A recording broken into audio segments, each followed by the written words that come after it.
So yan mga idol, sa mga bago pa lang at di nakakalam, si Aurora Game ay isang laro, isang application kung saan pwede kang kumita ng GCash, maglalaro ka lang. So para ma-download tong application, click nyo lang yung download link sa description ng video kaya sa pin comment. So paano mag-register? Kapag na-install mo na, click mo lang tong register. Tapos pila pa mo lang yung apat na to. So dito sa mobile, dyan mo ilalagay yung fully verified na GCash mo dahil dyan papasok lahat ng cash out mo. So password, gumawa ka lang ng sarili mong password, verification code, click mo lang tong send. May magte-text yung verification code dyan na ilalagay mo dyan. Sa referral ID mga idol, so pwede yung gamitin yung referral ID ko, so i-type mo lang. So yan, nasa screen 680, 364. So kapag napila pa mo na yung apat na to, click mo na yung confirm o pwede mo nang ilagin yung ginawa mong account. So pag open nyo ng game mga idol, so ito yung bubungad sa inyo, daily bonus, click mo na yung pre-draw, kung saan matapat yan, yun yung coins na makukuha mo. 1 peso is equal to 1 coin, o 1 coin is equal to 1 peso dito. So ngayon mga idol, ituturo ko sa inyo kung paano mag-cash in dito kung halimbawa wala yung coins, gusto nyo maglaro. Kasi madali lang naman mag-cash out dito. For example, lumago yung balance mo, gusto mo mag-cash out. So madali lang mag-cash out dito, click mo lang yung withdraw sa baba. So, click mo itong withdraw. So, i-type mo lang yung amount kung magkano gusto mo i-cash out. Click mo yung withdrawal. Maghihintay ka lang ng ilang minuto, ilang oras papasok na yun sa GCash mo. So, pagka-cash in yung ituturo ko sa inyo. So, paano ba mag-cash in dito mga idol? So, click mo lang itong wallet sa baba, bandang right side. So, kapag ka-click nyo ng wallet, i-click mo lang yung amount kung magkano yung gusto mong i-cash in. So, dito tayo sa GCash Online, no? May tatlong option dito, GCash Online, GCash Maya. Magka-cash in tayo ng 200, click mo lang itong 200.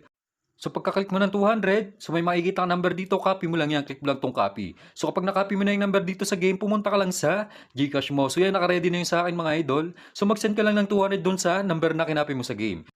Click mo lang yung send, express send, i-paste mo lang yung number na kinopy mo kanina, tapos yung 200 kung magkano man yung gusto mong i-cash in. So kapag na-send mo na, huwag mo kalimutan yung screenshot para may proof of payment ka, tapos mag-back ka lang. Tapos click mo lang yung transaction dito sa baba. So makikita mo mga idol yung history nung nag-send ka ng 200 kanina, click mo lang yan. So may makikita ka dito yung reference number. So copy mo lang yan, click mo lang tong copy. So kapag na-copy mo na yan, punta ka lang sa game o balik ka sa game, sa Aurora game. Tapos yung reference number na kinopy mo sa GCash, i-click mo lang yun dito o ilagay mo lang sa enter the reference number. Click mo lang yung okay.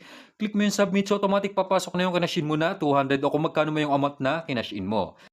So yan, pumasok agad yung cash natin na 200. For example mga idol, ganito yung cash na encounter mo sa GCash. So for example, magkakashin tayo ng 500 dito.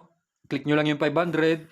So dito parang magkakashin ka lang sa Shopee, DragonPay, InstaPay. So ganun lang kadali mga idol. So pagka-click mo ng amount, marerekta ka sa site, ilagay mo lang yung GCash mo dito. Tapos may papasok sa inyo 6-digit verification code, ilagay mo lang yung GCash mo. So automatic mapay-pay na yan kapag click mo yung pay. So ganun lang kadali magkashin dito sa Aurora game. So bali ngayon mga idol, magpo-proceed na tayo sa actual na game natin dito sa Aurora game.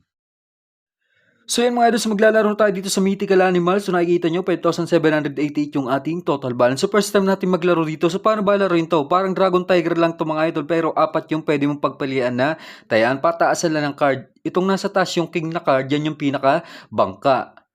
Tapos dito mga idol, kagandahan dito, halimbawa panalo ka sa card ng bangka, halimbawa ang card ng bangka is alas, tapos yung card na tinayan mo is 9, kung magkano yung taya mo, at kung ano yung card mo na nanalo sa bangka, doon mamumultiply yung total na taya mo. For example, mga idol, so taya tayo dito ng 100 sa yellow. Dito tayo sa bandang dulo, no? Tingnan natin kung tatama.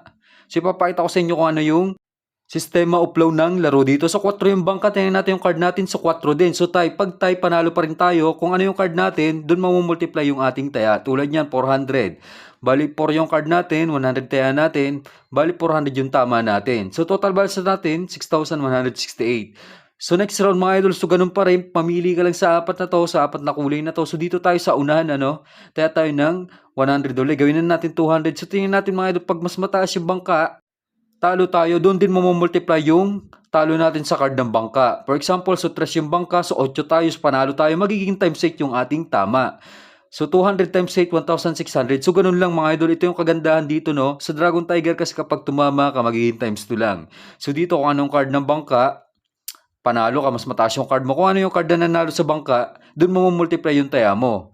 So yung kagandahan dito, yung disadvantage lang kapag natalo ka naman ng bangka, kung ano yung card ng bangka, mas mataas sa'yo yung card ng bangka, kung ano yung card ng bangka, doon din mamumultiply yung talo mo.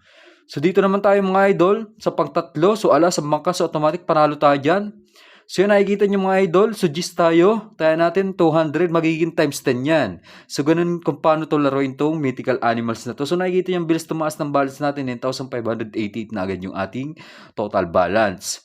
So nakikita nyo, aganda laruin to. So ngayon ko lang sinubukan tong laro na to.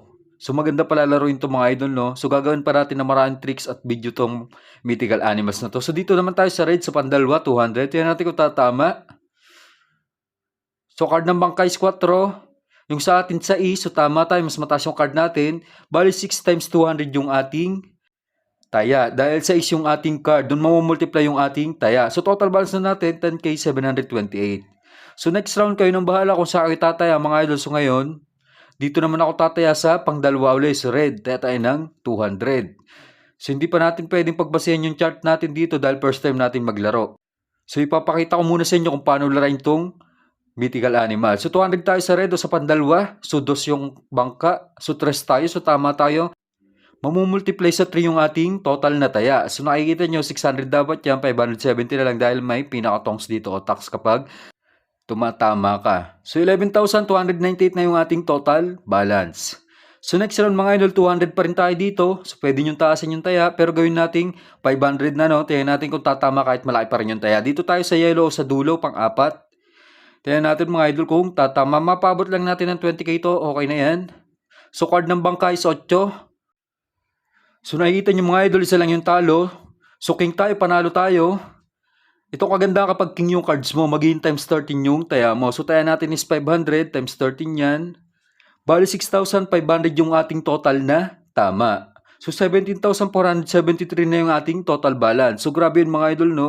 Swerte kapag king yung naging cards mo. So malas lang kapag king yung bangka, talo ka. Magiging times 13 din yung talo mo. So yun lang yung pangit mga idol kapag natalunan ka ng bangka dito. So tingnan natin kung tatama tayo, sa dulo pa rin tayo. So alas, automatic panalo na tayo niyan. So 4 tayo, 4. So magiging times 4 yung tayo nating 500. So total balance na natin, 19k 373. So makaisang tama pa tayo, okay na yan. Ikakashot na natin itong balance natin. So next round, dito naman tayo. So gawin lang natin 200. Dahil less than 1k na lang naman yung ating kulang para ma-achieve natin target balance natin na 20k. So dito tayo sa blue sa unahan. Tingnan natin kung tatama. So yung card ng bangka is, so alas na naman. So tama na agad tayo niya. So size tayo, magiging times 6 yung tayo natin 200, 1,200 yan. So okay na ka dito. Total balance natin 20k 513. So magkakashot tayo dito ng 15k. So maghintay lang kayo ng ilang minuto, ilang oras papasok na yun sa Gcash mo. So ganun lang kadali manalo sa mythical animals.